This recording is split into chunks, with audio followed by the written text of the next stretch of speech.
Guys मैं तुम लोगों के लिए एक और इशिकाई एनीमे लेके आ चुका हूँ जिसकी स्टोरी में काफी ज्यादा ही दम है। वैसे इसमें भी हमारा जो मेन कैरेक्टर है वो हद से ज्यादा ही ओवर पावर्ड है, लेकिन फिर भी इसकी जो स्टोरी है वो बाकी के सारे इशिकाई एनीमे से तो ज्यादा ही अलग हटके होने वाली है। तो चलो वीडियो को स्टार्ट कर लेते हैं जल्दी से। एनीमे की शुरुआत में हमें पता चलता है कि जो हमारा मेन कैरेक्टर है उसकी बहन बचपन में मर गई थी कैंसर की बीमारी की वजह से, जिसकी वजह से हमारे मेन कैरेक्टर जिसका की नाम केंजी है उसने बहुत ज्यादा पढ़ाई करी, फिर एक साइंटिस्ट बन गया वो। लेकिन इतना अचीव करने के बाद भी हमारे मेन कैरेक्टर केंजी ने हार नहीं मानी, इसने और ज्यादा पढ़ाई करी और फिर बाद में ये एक फार्मासिस्ट भी बन गया। कहा जाए तो इतना सब काफी होगा किसी नॉर्मल पर्सन के लिए, लेकिन हमारा ये बंदा तो रुकने का नाम ही नहीं ले रहा था। इस बंदे ने अभी भी पढ़ाई जारी रखी और अब ये बंदा ऐसी मेहनत करता रह जाता है जिस वजह से ये एक दिन बहुत ज्यादा थक गया और अब ये गहरी नींद में सो जाता है। अगले दिन जब इसकी आंख खुलती है तो ये देखता है कि ये किसी और ही दुनिया में यहाँ पर टेलीपोर्ट हो चुका होता है। ये एक बच्चे की बॉडी में होता है, इसके सामने एक लड़की होती है जिसका की नाम लॉटी होता है। हमारा मेन कैरेक्टर इससे पूछने लगता है कि आखिर मैं यहाँ पर कर क्या रहा हूँ, तो ये लड़की से बताती है क्या आप भूल गए हैं, क्या आपको याद नहीं है कि आपको एक बिजली का झटका लग गया था जिसकी वजह से आप बेहोश हो गए थे और कोमा में चले गए थे, अब आपकी आंख कई दिनों बाद खुली है। लॉटी हमारे मेन कैरेक्टर को बताती है कि इसका इस वर्ल्ड में नाम जो कि है वो है फार्मा। फार्मा सोचने लगता है कि मुझे अपनी पिछली मेमोरी से रिलेटेड कुछ भी याद नहीं है, लेकिन इसे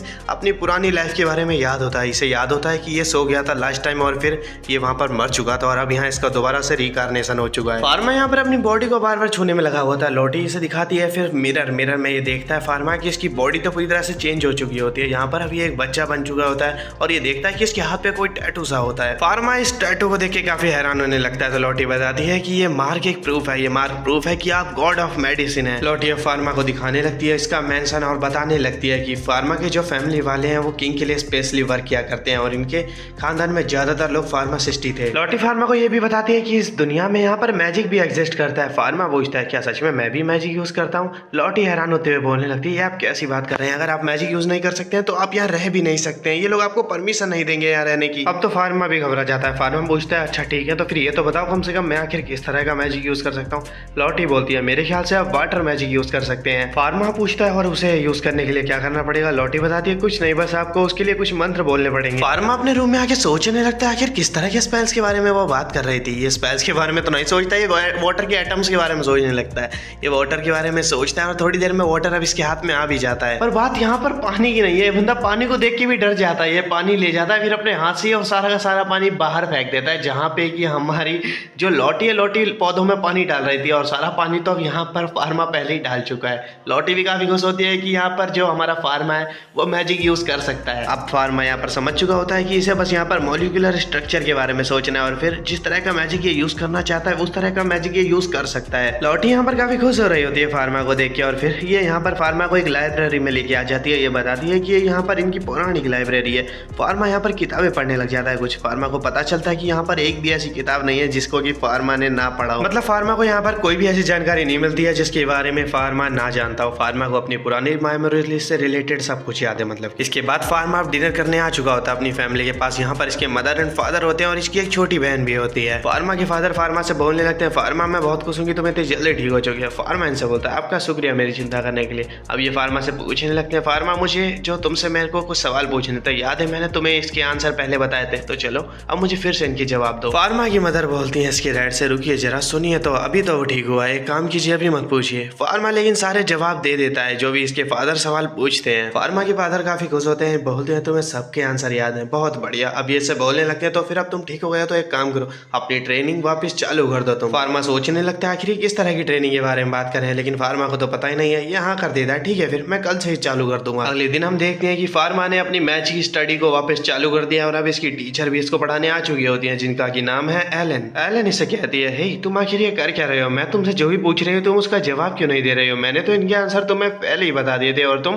फार्मा जैसे रिएक्ट भी नहीं कर रहे हो जैसे कि तुम पहले रिएक्ट किया करते थे, आखिर तुम्हें हुआ क्या है। फार्मा इनसे कहता है शायद आपको कोई गलत फहमी हुई है, मुझे तो कुछ भी नहीं हुआ है। ये फार्मा से बोलती है चलो फिर छोड़ो इस बात को फिलहाल के लिए। ये फार्मा को बताने लगती है मैजिक के टाइप्स के बारे में। ये बताते हैं कि देखो मैजिक कितने तरीके के होते हैं, fire type magic, ground type magic, air type magic और आइस टाइप मैजिक, ऐसे ही बताती हैं ये इसको। एलेना फार्मा से बोलने लगती है तो फिर चलो अब तुम समझ ही गए होगे तो चलो मुझे जल्दी से वाटर मैजिक यूज करके दिखाओ, अपना स्टाफ निकाल लो जल्दी से। स्टाफ के बारे में सुनते ही फार्मा इनसे पूछता है वो क्या होता है? एलन बोलती है क्या तुम भूल गए, मैंने तुम्हें एक स्टिक दी थी, उसे स्टाफ कहते हैं। फार्मा सोचने लगता है वो अच्छा, तो जो मैंने अपने कमरे में डंडा सा देखा था वो असल में एक मैजिक स्टिक थी। फार्मा इनसे बोलता है मुझे माफ कीजिएगा, वो तो मैं लाना भूल गया। अब इससे ये बात सुनने के बाद इसको एलन अपनी स्टिक दे देती है मैजिक करने के लिए। एलन जैसे ही इसे स्टिक देती है फार्मा सोचने लगता है यहाँ तो बचने का कोई चांस ही नहीं है। अब ये खड़ा हो जाता है और इसे इस्तेमाल करने की कोशिश करने लगता है। फार्मा सोचता है आखिर चलाते कैसे हैं। एलन इससे कहते हैं क्या तुम ये भी भूल चुके हो, चलो अब मैं तुम्हें इसे यूज करके दिखाती हूँ। एलन इसे पूरी तरीके से स्टिक को यूज करके दिखाने लगती है। ये यहाँ पर एक बहुत बड़ा यहाँ पर फाउंटेन क्रिएट कर देती है। फार्मा को ये काफी ज्यादा मजेदार लग रहा होता है। एलन इससे कहती है क्या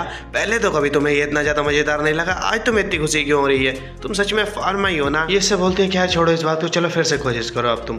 फार्मा इनसे स्टिक ले लेता है और अब यहाँ पर ये फिर से ट्राई करने की कोशिश करने लगता है। अब की बार ये इतना बड़ा फाउंटेन क्रिएट कर देता है कि भाई ये कंट्रोल ही नहीं कर पा रहा होता है, पानी लिटरली बंद ही नहीं हो रहा होता है स्टिक से आना। एलन तो यहाँ पर फार्मा का मैजिक देखने के बाद बेहोश ही हो गई थी। यहाँ पर जैसे ही फार्मा का ये जो मैजिक है खत्म होता है, ये इसके पास आके से चेक करने लगती है। फार्मा क्या तुम ठीक हो? अब ये फार्मा से बोलने लगती है मुझे एक बात बताओ कि आखिर तुम्हारा माना इतना ज्यादा कैसे बढ़ गया?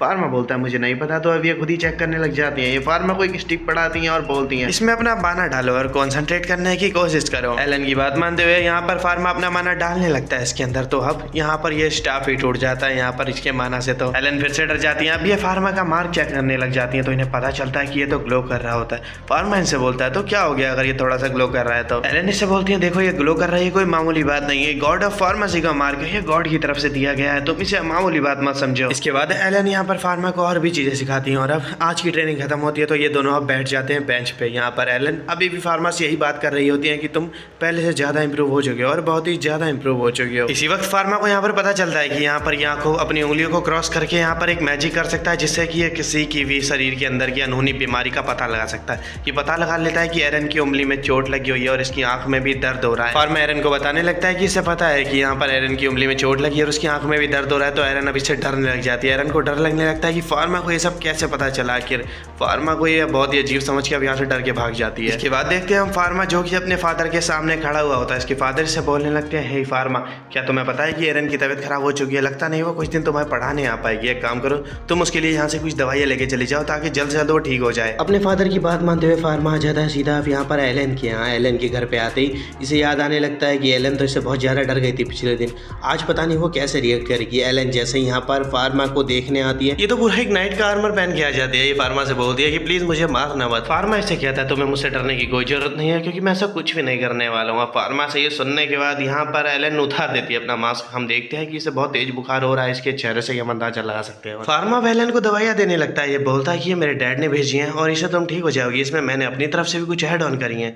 एलन डर जाती है फार्मा से ये बात सुनने के बाद। ये बोलती है कि नहीं बिल्कुल नहीं, मैं तुम्हारी दवाइयाँ बिल्कुल नहीं लेने वाली हूँ, उसमें तुमने जहर मिलाया होगा जरूर। एलन से ये बात सुनने के बाद फार्मा को थोड़ा बुरा तो लगता है लेकिन फार्मा बोलता है नहीं ऐसा कुछ भी नहीं है, आप चिंता मत कीजिए, ये मैंने साइंस की मदद से बनाया और ये बहुत ही ज्यादा बेहतर है। एलन तो लेकिन यहाँ पे आप भी नहीं मान रही होती है, ये फार्मा से काफी ज्यादा डर रही होती है। तो फार्मा इन्हें बताने लगता है देखिए आप मेरी टीचर हैं, आपको मुझसे डरने की कोई जरूरत नहीं है, मैं आपको कुछ भी नहीं करने वाला हूँ। अब ये इन्हें फूल देके यहाँ से चला जाता है। शायद से अब की बार फार्मा की बातों का एलन पे फर्क पड़ चुका है। अगले दिन फार्मा अब यहीं पर आ जाता है वापस अपनी ट्रेनिंग वाली जगह पर जहाँ पे इसकी टीचर एलन इसे सिखाया करती है। यहाँ पर एलन आ भी जाती है और एलन लेकिन यहाँ पर एक पूरा का पूरा आर्मर सूट पहन के आती है। ये फार्मा से कहती है देखो मुझे तुम पर ट्रस्ट है लेकिन फिर भी तुम्हारा मैजिक माना बहुत ज्यादा स्ट्रॉन्ग है, इसी वजह से मुझे इसे यूज करना पड़ेगा, कहीं मुझे चोट ना लग जाए। और हाँ तुम्हारा शुक्रिया, देखो तुमने जो दवाई मुझे दी थी उसकी वजह से मैं ठीक हो चुकी हूँ। फार्मा इनसे कहता है कि आपको शुक्रिया कहने की कोई जरूरत नहीं है। और अब थोड़ी देर बाद एलन इसे पढ़ाना चालू कर देती है मैजिक के बारे में। अब थोड़ी देर बाद एलन इसे यहाँ पर ट्रेनिंग देना चालू कर देते हैं। एलन यहाँ पर से सिखा रही होती है, ये इसे बस बेसिक लेवल पे सिखाती हैं और फार्मा यहाँ पर बहुत ही ज्यादा पावरफुल मैजिक यूज कर रहा होता है हर बार। तो एलन काफी बार ज्यादा डर रही होती है लेकिन अब की बार एलन इसे सिखाना बंद नहीं करती है। और फार्मा भी जो इसने नया नया मैजिक सीख लिया है कि अपनी फिंगर को स्पिन करके यहाँ पर एक मैजिक यूज कर सकता है जिससे ये किसी की बीमारी का पता लगा सकता है। ये सबकी बीमारी का पता लगा रहा होता है और उनका इलाज लिखने में लगा हुआ होता है ताकि ये उनके लिए दवाइयाँ बना सके। मैंसन के अंदर जितने भी वर्कर्स होते हैं फार्मा यहाँ पर सभी की बीमारी का पता लगा लेता है और यहीं पर ये देखता है कि लॉटी गुजर रही होती है इसके बगल से। तो ये लॉटी को देखता है एक्सरे करके, तो इसे पता चलता है लॉटी के हाथों में बहुत ज्यादा कोई प्रॉब्लम हो रखी होती है और उसकी आंख में भी कोई प्रॉब्लम हो रखी होती है। अब फार्मा सोच के बैठ चुका है कि ये लॉटी के लिए दवाई बनाने वाला है और अब ये थोड़ी देर दवाई बनाने के बाद इसे रेडी कर भी लेता है। ये लॉटी के पास लेके आ जाता है दवाई। लॉटी से बोलता है अगर तुम इसे यूज करोगी तो तुम्हारे हाथों की प्रॉब्लम ठीक हो जाएगी और तुम्हारी आंख में जो प्रॉब्लम हो रही है वो भी ठीक हो जाएगी। लॉटी तो रोना चालू कर देती है, इससे बोलती है आपका शुक्रिया है मेरे लिए करने के लिए। पहले तो लॉटी रो रही थी लेकिन अब ये शांत हो जाती है। ये फार्मा से कहने लगती है माफ कीजिएगा आपने ये बनाई है लेकिन फिर भी आपके जैसे लोग हमारे लिए दवाइयाँ नहीं बनाया करते हैं। फार्मा लौटे से कहता है वो अच्छा मैं ये सब नहीं मानता। फार्मा बताता है कि इसने तो सभी के लिए मेंशन में दवाई बनाई है। फार्मा अब सभी लोगों को दवाइयाँ देने लग जाता है। फार्मा लिटरली सभी लोगों को यहाँ पर दवाइयाँ दे देता है और यहाँ पर लौटी फार्मा को थैंक यू कहती है और सभी लोग भी यहाँ पर फार्मा को थैंक यू कहते हैं। लेकिन इसके बाद लौटियाँ फिर से फार्मा को याद दिलाने लगती है लेकिन आपको परमिशन नहीं है कि आप हम जैसे लोगों के लिए दवाई बनाए। फार्मा रास्ते में चलते हुए यही सोच रहा होता है कि इसे तो सबकी बीमारियों का इलाज करना है, लेकिन इसको आखिर ऐसा क्यों कहा गया है कि ये सिर्फ बड़े लोगों के लिए दवाइयाँ बना सकता है। फार्मा फिर से घर आ जाता है। यहाँ पर अब ये डिनर कर रहा होता है सिर्फ इसकी मदर एंड फादर के साथ। यहाँ इसके फादर बताते हैं कि तुम्हारी बहन यहाँ पर नहीं आ सकती है क्योंकि उसको चिकन फॉक्स हो चुका है। फार्मा के फादर बोलते हैं देखो फार्मा, वहाँ किसी को भी जाने की परमिशन नहीं है कम से कम 3 हफ्तों तक। 3 हफ्ते तक तुम्हारी बहन मुश्किल है कि वो सही हो पाएगी। वहाँ पर सिर्फ हम सर्वेंट को जाने दे सकते हैं जिससे कि उसका ध्यान रखा जा सके। फार्मा भी इस बीमारी के बारे में सोचने लगता है यार ये चिकन फॉक्स बिल्कुल सही बीमारी नहीं है, ये 1 से 2 को हो जाती है। ये अपने रूम में आ जाता है और अपनी पिछली लाइफ की मेमोरी से याद करके अब इसका इलाज भी बना लेता है इस वर्ल्ड में, क्योंकि इस बीमारी का इलाज अभी एग्जिस्ट नहीं करता है। यहाँ पर फार्मा ने अपनी प्रीवियस मेमोरी को यूज करा है इलाज बनाने के लिए, इसलिए ये अपनी बहन से बोल देता है इस बारे में किसी को मत बताना। इसकी बहन ठीक हो जाती है फार्मा की दवाई से और अब ये फार्मा का सीक्रेट ही रखती है। अपनी बहन को ठीक करने के बाद फार्मा यहाँ अपने लिए एक टेलीस्कोप भी बनाता है क्योंकि हर किसी के सामने तो अपने फिंगर्स को स्क्रॉल नहीं कर सकता है ना। सीन चेंज हो जाता है और फिर अगले दिन का लग जाता है। यहाँ पे फार्मा अपने डैड के साथ आया हुआ होता है किंग के मेंशन में। यहाँ पर क्वीन की तबीयत बहुत ज्यादा खराब है। तबीयत क्या खराब है, उनकी जान ही खतरे में है। इसी वजह से यहाँ के सबसे बेस्ट फार्मासिस्ट यहाँ पर क्वीन का इलाज करने आए हुए होते हैं और इन्हीं में से फार्मा के फादर भी एक हैं। सभी फार्मासिस्ट अब यहाँ पर क्वीन के रूम में आ जाते हैं। यहाँ पर क्वीन को चेक करने लग जाते हैं लेकिन यहाँ पर क्वीन का इलाज कोई भी नहीं कर पा रहा होता है। फार्मा के फादर भी यहाँ क्वीन को चेक करते हैं लेकिन इनका इलाज तो ये भी नहीं कर पा रहे होते। इन्हें समझ ही नहीं आ रहा होता है कि आखिर क्वीन को क्या हुआ है। फार्मा समझ जाता है कि यहाँ क्वीन अब बहुत बड़े खतरे में है। क्वीन को कोई मामूली बीमारी हुई नहीं है तो फिर फार्मा को आखिरकार अपनी डिवाइन आई यूज करनी पड़ जाती है। फार्मा अपनी डिवाइन आई से पता लगा लेता है कि क्वीन के लंग्स में कुछ प्रॉब्लम आ चुकी है। पहले इसे लगता है कि कैंसर हो गया इनको शायद, लेकिन दूसरी पर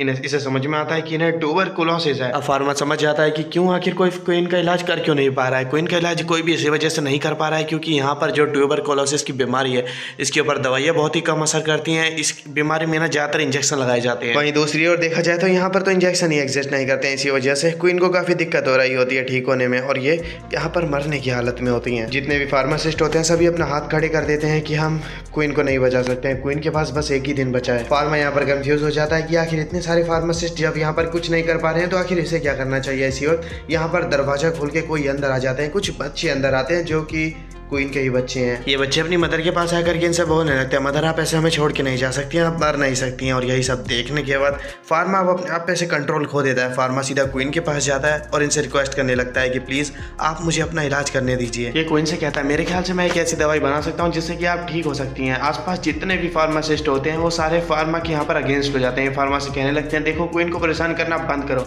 यही फार्मा के फादर भी इससे बोलने लगते हैं फार्मा देखो कोई बेवकूफ़ी मत करो, क्वीन को परेशानी झेलनी पड़े जिसकी वजह से तुम्हारी वजह से। कोई इसी वक्त फार्मा से बोलती है मैं तुम्हें परमिशन देती हूँ मेरा इलाज करने के लिए क्योंकि इन सब ने तो वैसे भी हाथ खड़े कर दिए हैं तो तुम मेरी इकलौती उम्मीद हो। क्वीन से परमिशन मिलने के बाद अब फार्मा अपने रूम में आ जाता है। यहाँ पर अपने रूम में आते ही अपने आप को रूम में लॉक कर लेता है एक आइस मैजिक से और अब ये यहाँ पर दवाई बनानी चालू कर देता है। इसी वक्त फार्मा के फादर आ जाते हैं रूम के बाहर और ये दरवाजे को नॉक करके फार्मा से बोलने लगते हैं फार्मा ये सब बंद करो। फार्मा अपने मन में यहाँ पर दवाइयों के स्ट्रक्चर के बारे में सोचने में लगा हुआ होता है। वहीं फादर इस केस को डिस्टर्ब करने में लगे हुए होते हैं। फार्मा देखो तुम्हारी वजह से क्वीन को काफी दर्दनाक मौत मिल सकती है। इसके बाद भी लेकिन फार्मा इन पे ध्यान नहीं दे रहा होता। ये अपनी दवाई बनानी जारी रखे बैठा हुआ होता है। तभी इसके फादर दरवाजे को ही तोड़ देते हैं। ये अंदर आके बोलने लगते हैं फार्मा मैंने तुमसे कह दिया ना अब ये सब बंद कर दो चलो। फार्मा इनसे कहता है कि नहीं मैं नहीं रुकने वाला हूँ। ये प्रिंसेस को यहाँ पर ठीक करके मानेगा लगता है फार्मा के फादर को यहाँ पर गुस्सा आ जाता है। ये फार्मा का गिलास तोड़ देते हैं अपने आइस मैजिक से। ये अपना आइस मैजिक का फिर से रेडी कर लेते हैं। ये फार्मा से कहने लगते हैं फार्मा देखो ये सब बंद कर दो देखो वरना ठीक नहीं होने वाला है। लेकिन फार्मा इनकी फिर से नहीं सुनना है। अब की बार दोबारा से अपने आइस मैजिक को शूट कर देते हैं। इस अटैक को अपनी ओर आते हुए देखिए फार्मा अपने सामने एक शील्ड को क्रिएट कर लेता है जिसकी वजह से फार्मा के फादर का ये जो अटैक है ये तो यहाँ पर वैनिश हो जाता है। ये देखने के बाद फार्मा के फादर काफी हैरान हो जाते हैं और ये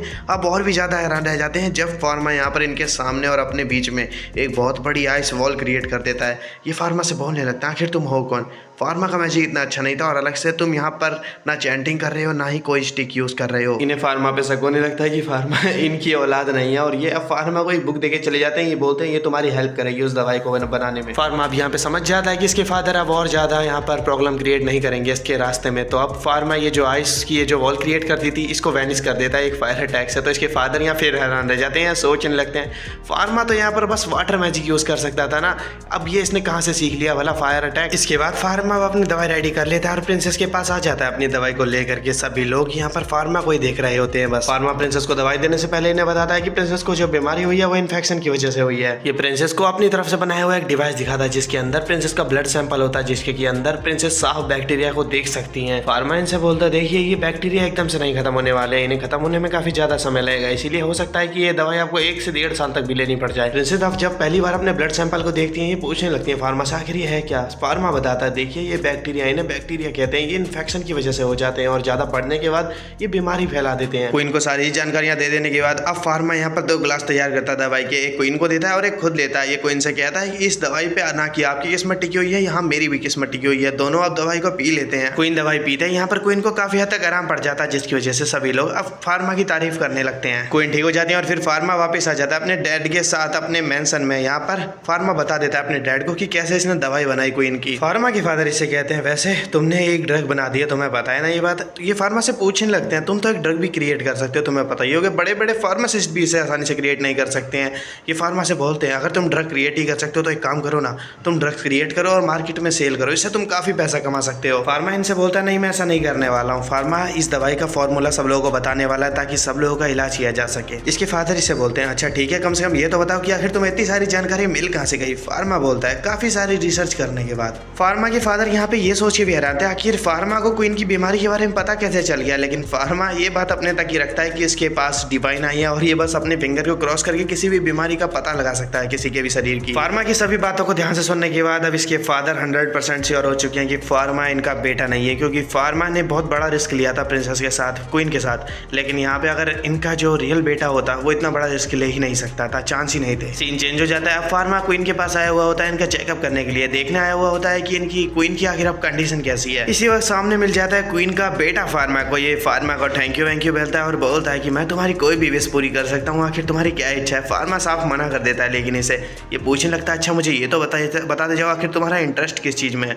फार्मा बताता है देखो मेरा यहाँ पर बस एक फार्मेसी खोलने में इंटरेस्ट है। इसके बाद फार्मा अब क्वीन के पास आ जाता है, क्वीन को बताने लगता है कि क्वीन बहुत जल्दी अब ठीक होते जा रही है। क्वीन इससे कहती है कि इनके दिल से अब मौत का डर जा चुका है। फार्मा बोलता है देखिए आपको इन दवाइयों पे इतना भी ज्यादा विश्वास करने की जरूरत नहीं है, क्योंकि इनकी इतनी भी ज्यादा गारंटी नहीं होती है। फार्मा से ये सुनने के बाद क्वीन मुस्कुराने लगती है, ये बोलती है कोई बात नहीं, लेकिन फिर भी अब मुझे डर नहीं लग रहा है क्योंकि तुमने मुझे बहुत सारी जानकारी दे दी है इस बीमारी के बारे में। क्वीन से ये सुनने के बाद अब फार्मा को भी यहाँ काफी शर्म सी आने लगती है। क्वीन यहाँ पे फार्मा को अपना एक काफी बड़ा सीक्रेट बताने लगती है। क्वीन बताती है इससे कि इन्होंने तो जिंदगी की होप ही खो दी थी, इन्होंने सोच ही लिया था कि अब ये बचने वाली नहीं है। ये बताती है कि जब से ये बीमारी इन्हें हुई थी तब से लोगों ने इन्हें हल्के में लेना चालू कर दिया था, इन्हें लग रहा था और अलग से फिर भी इनकी इच्छा नहीं कर रही थी लोगों के साथ और ज़्यादा टाइम स्पेंड करने की, लेकिन फिर भी कोई पर्सन था जिसके लिए जीना चाहती थी और वो कोई और नहीं, वो इनका बेबी था यानी इनका बेटा। फार्मा इनसे कहता है ओह तो ये वजह थी जिसकी वजह से आप इतने लंबे समय तक इस बीमारी से लड़ती रही। फार्मा यहाँ क्वीन से कहने लगता है आपको एक चीज़ का और ध्यान रखना पड़ेगा, आपको यहाँ पर कंट्रोल करना पड़ेगा क्योंकि ये बीमारी एक से दूसरे को चली जाती है, समझ रहे हो या नहीं।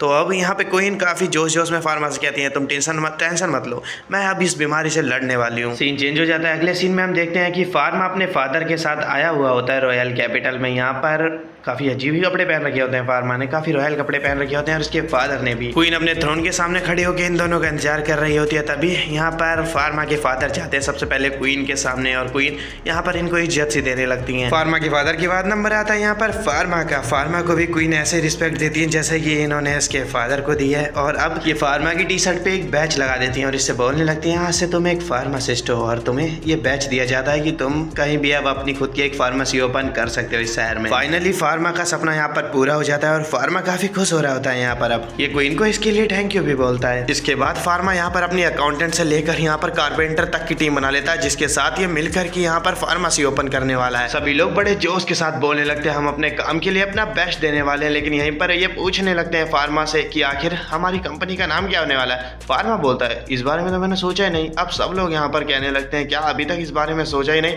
फार्मा बोलता है वैसे हम इस कंपनी का नाम क्या रख सकते हैं। आखिर पहले सोचता है फिर बोलता है हाँ मेरे पास एक अच्छा आइडिया है, हम इस कंपनी का नाम रखने वाले हैं पैरेलल वर्ल्ड फार्मेसी। थोड़ी देर बाद यहाँ पर अब एलन भी आ जाती है। यहाँ पर फार्मा से पूछता है कि आखिर तुम यहाँ पर क्या कर रही हो, तो एलन बताती है कि फार्मा के फादर ने इसे यहाँ पर भेजा है ताकि ये फार्मा की हेल्प कर सके। सभी वर्कर्स अब काम पे लग जाते हैं और यहाँ पर जो भी कारपेंटर होते हैं वो फार्मा का यहाँ पर बोर्ड रेडी कर चुके होते हैं। फार्मा का बोर्ड जिसका की नाम है पैरेलल वर्ल्ड फार्मेसी। यहाँ पर एलन फार्मा से बोलने लगती है वैसे ये नाम थोड़ा अलग है लेकिन काफी अच्छा लग रहा है। फार्मा यहाँ पर काफी साय करते हुए बोलने लगता है एलन से, तुम्हारे ओपिनियन के लिए शुक्रिया। एलन अब यहाँ पर फार्मा से और भी फार्मेसी के बारे में पूछने लगती है। तभी यहाँ पर एक बंदा आ जाता है जो कि पूछने लगता है फार्मा से, क्या तुम यहाँ पे एम्प्लॉय हो या फिर तुम इस कंपनी के ओनर हो? फार्मा बोलता है, मैं यहाँ का ओनर हूँ। ये मोटू फार्मा से बोलने लगता है, ये तो बहुत अच्छी बात है, वैसे तुम काफी कम उम्र में ओनर बन चुके हो, तो एक काम करो ना, आ जाओ हम दोनों मिलके काम करते हैं। ये फार्मा से बोलता है, चलो हम मिलके काम करें और खूब सारा पैसा कमाएं। फार्मा इससे बोलता है, नहीं मुझे इन सब में कोई इंटरेस्ट नहीं है। फार्मा बोलता है, मुझे तो बस लोगों को सस्ते में दवाइयाँ बेचनी है। ये बात सुनने के बाद तो ये मोटू अब यहाँ पर शौक रह जाता है। ये फार्मा से बोलने लगता है, तुम मजाक कर रहे हो ना? फार्मा बोलता है, नहीं बिल्कुल भी नहीं। फार्मा इसे बताता है कि यहाँ पर ये टॉफी भी बनाने वाला है, दवाइयों जैसी टॉफी, जिससे कि लोगों को टेस्ट का पता ना चले। तो ये अब और भी ज़्यादा हंसने लग जाता है मोटू। मोटू इसे बोलता है कि क्या तुम मेरी गोल्ड बनाना चाहोगे?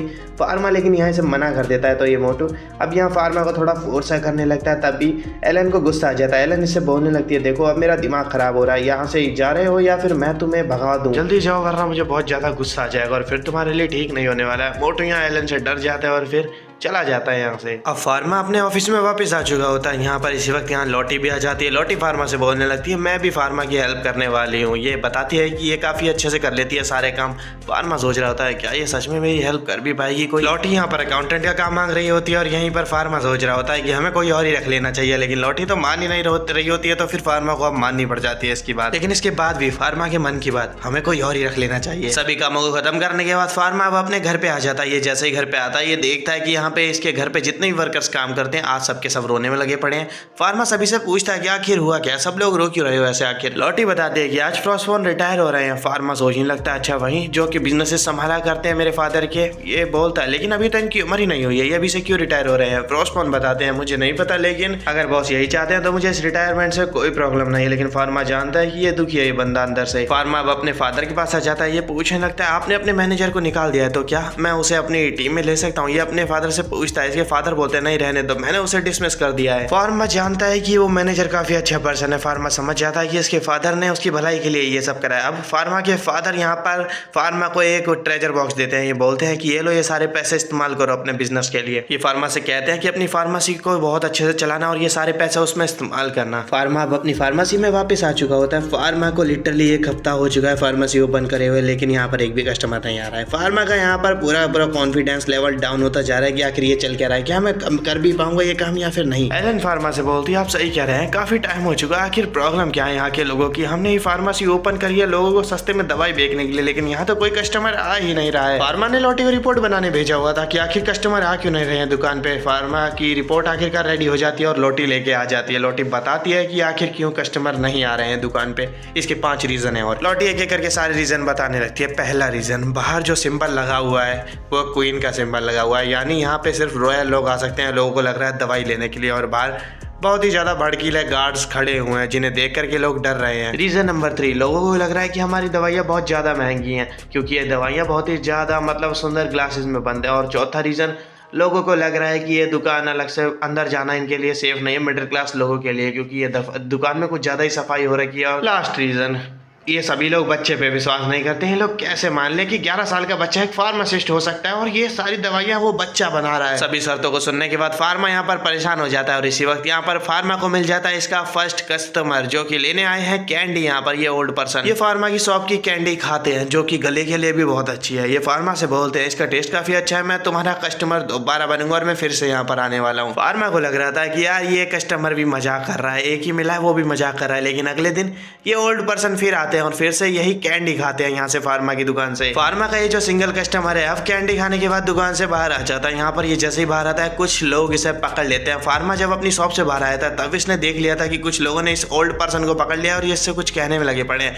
फार्मा इनके पीछे से पहले की जाता है। यहाँ पर फार्मा के 2 नए कस्टमर आ जाते हैं जो कि मास्क लगा के आए हुए थे। मास्क लगाने की जरूरत ही नहीं है यार, इन्हें तो मैं भी पहचान सकता हूँ, फार्मा तो पहचान ही लेगा। ये फार्मा के मदर एंड फादर हैं, ये इसलिए मास्क लगा के आएंगे ताकि फार्मा को पता ना लगने दें कि इसके मदर एंड फादर है, लेकिन फार्मा तो पहचान लेता है। अब फार्मा अपनी फार्मेसी में आ जाता है अपने मॉम एंड डैड के साथ। यहाँ पर ये अपने फादर को बताता है कि फार्मेसी चल नहीं रही है और काफी प्रॉब्लम फेस करनी पड़ रही है। इसके फादर बोलते हैं, अच्छा चलो सबसे पहले मुझे अपनी फार्मेसी दिखाओ। इसके बाद फार्मा अपनी मेडिसिन रूम से लेकर के यहाँ तक पेशेंट के लिए जो इसने बेडरूम तक बनाया ना वो तक दिखा देता है अपने फादर को। अब फार्मेसी दिखा देने के बाद फार्मा पूछने लगता है अपने डैड से कि यहाँ आपको कोई प्रॉब्लम नजर आ रही है? इसके फादर बोलते हैं, नहीं काफी अच्छी फार्मेसी तुमने बनाई है। यहीं पर फार्मा की मदर इसे एक ओपिनियन देती है, उससे कहती हैं एक काम करो, तुम कुछ ब्यूटी से रिलेटेड प्रोडक्ट्स बनाओ, ऐसे ब्यूटी प्रोडक्ट्स जिनकी कीमत भी कम हो और उनकी क्वालिटी भी काफी ज्यादा अच्छी हो। फार्मा को इसकी मदर का ओपिनियन काफी अच्छा लगता है। ये बोलता है कि आपने कहा है तो मैं चलो ट्राई जरूर करूंगा, और वैसे ये काफी अच्छी सलाह है। फार्मा के फादर इससे बोलते हैं अगर तुम ऐसे प्रोडक्ट बनाओगे तो एक काम करना, उनमें व्हाइट पाउडर का यूज मत करना, क्योंकि वो फेस के लिए काफी ज्यादा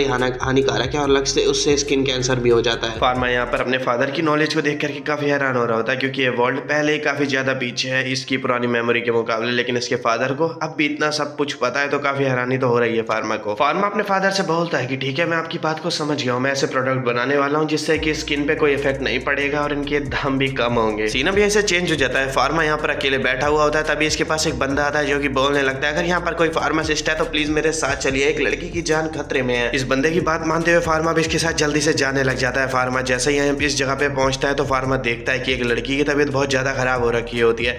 इस लड़की को फार्मा चेक करता है अपनी डिवाइन आई से, तो इसे पता चलता है कि इस लड़की ने अपना हाथ काट रखा होता है और ये किसी को नहीं बता रखी होती है, और इसी वजह से इसकी तबीयत बिगड़ रही है। फार्मा इसका इलाज कर देता है और उसे कुछ दवाइयां भी दे देता है। फार्मा इसे बताता है कि तुमने हाथ पे जो अपने कट लगा रखे हैं उसी वजह से तुम्हारी तबीयत बिगड़ रही है। ये लड़की बताती है इसके साथ इसके बॉयफ्रेंड ने चीट कर लिया, इसी वजह से इसने यहाँ अपने हाथ को ऐसे कट लगा लिए हैं। ये सब लोगों से माफी भी मांगती है कि सब लोगों को इसकी वजह से इतनी प्रॉब्लम फेस करनी पड़ी, अब ये ऐसा नहीं करने वाली है फिर से। एलन इससे कहती है कोई बात नहीं, अब तुम्हें ऐसे और ज्यादा घबराने की जरूरत नहीं है। इसी तरह अब ये लड़की काफी खुश हो जाती है और अब शांत हो जाती है। लेकिन एक मिनट, मुझे तो लगा था यार ये सब ड्रामे सिर्फ इंडिया में ही चलते हैं, ये नस-बस काटने के, प्यार में हाथ काटने के, लेकिन ये यार एनीमे में भी चल रहे हैं। वाओ यार, इंडिया ट्रेंड्स इज वाओ।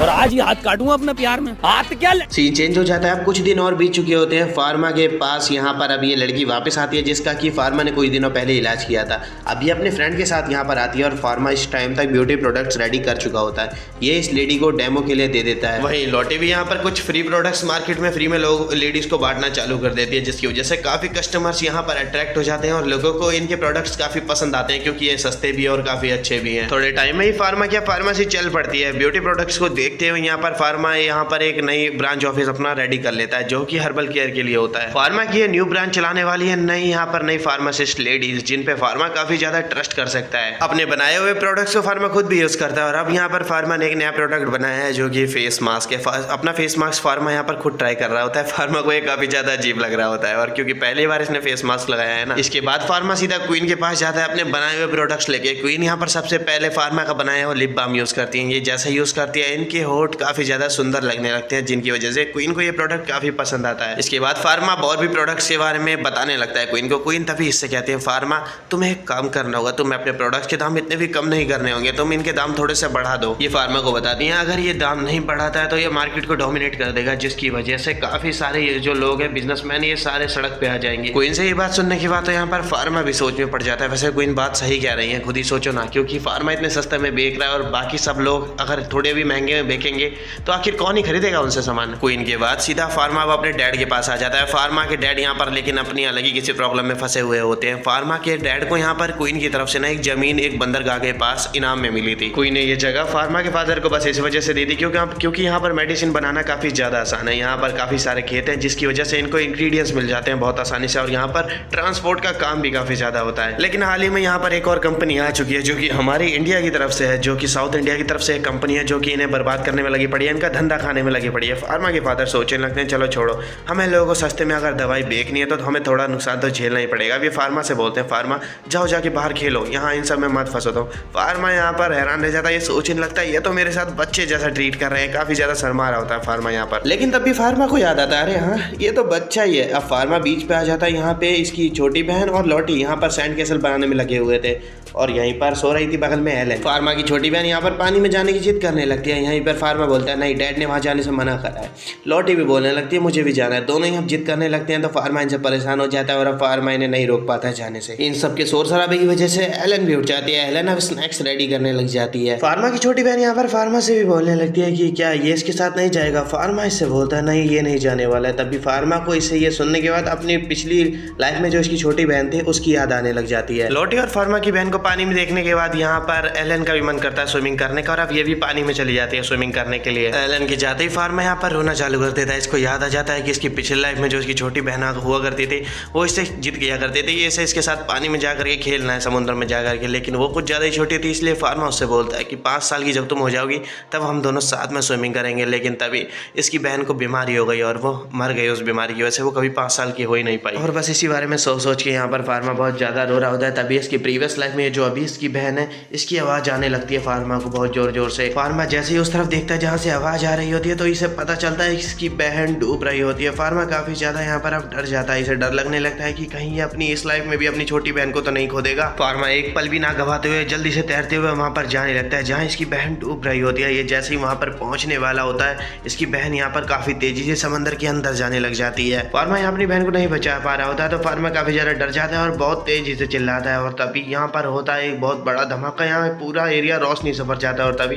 पानी में गड्ढा हो जाता है जिससे कि आसपास का सारा पानी ही गायब हो जाता है। यहाँ पे इस बड़े से होल को देखने की वजह कि एलन बहुत ज़्यादा हैरान हो रही होती है। यहाँ पर फार्मा भी काफ़ी हैरान हो रहा होता है। एलन बोलने लगती है कि फार्मा ने ना कि यहाँ से सिर्फ पानी को उड़ाया है, फार्मा ने उस पानी की पूरी तरह से एग्जिस्टेंस ही मिटा डाली है। फार्मा बाहर आ जाता है अपनी बहन के साथ। यहाँ पर ये वैसे ही बाहर आता है, इसकी बहन तो इसको गले लगा के रोना चालू कर देती है और तभी एलन फार्मा को बताती है कि जिस तरह से इसने पानी की एग्जिस्टेंस मिटाई है उसी तरह फार्मा किसी की भी एग्जिस्टेंस मिटा सकता है। कोई बंदा ऐसा होगा जैसे वो कभी एग्जिस्ट करता ही नहीं था। फार्मा की ये जो पावर है ये लॉटी ने भी देख लिया। अब ये लॉटी फार्मा से काफी ज्यादा डरने लग जाती है। इसके बाद अब सीन चेंज हो चुका होता है, रात हो चुकी होती है और फार्मा अपने बेड पे सोने की कोशिश कर रहा होता है लेकिन इसे नींद ही नहीं आ रही होती है। फार्मा बस यही सोचे जा रहा होता है कि आज क्या हुआ था आखिर इसके साथ। यही सोच के फार्मा काफी ज्यादा टेंशन में होता है, इसका मूड काफी खराब हुआ पड़ा होता है। तभी इसके पास लॉटी आती है। फार्मा इससे बोलने लगता है तुम्हें मुझसे डरने की कोई जरूरत नहीं है। लॉटी फार्मा से बोलती है, ये फार्मा से नहीं डरती। फार्मा पूछता है तो आखिर तुम सुबह इतनी क्यों डरी हुई थी? लॉटी बोलती है वो इस वजह से क्योंकि ये फार्मा की बहन को नहीं बचा पा रही थी। ये फार्मा को बताती है कि फार्मा को कोई गलत फहमी हो चुकी है। अब ये रोना चालू कर देती है। ये बोलती है कि ये काम तो इसका इसकी बहन की जिंदगी बचाने का, लेकिन लॉटी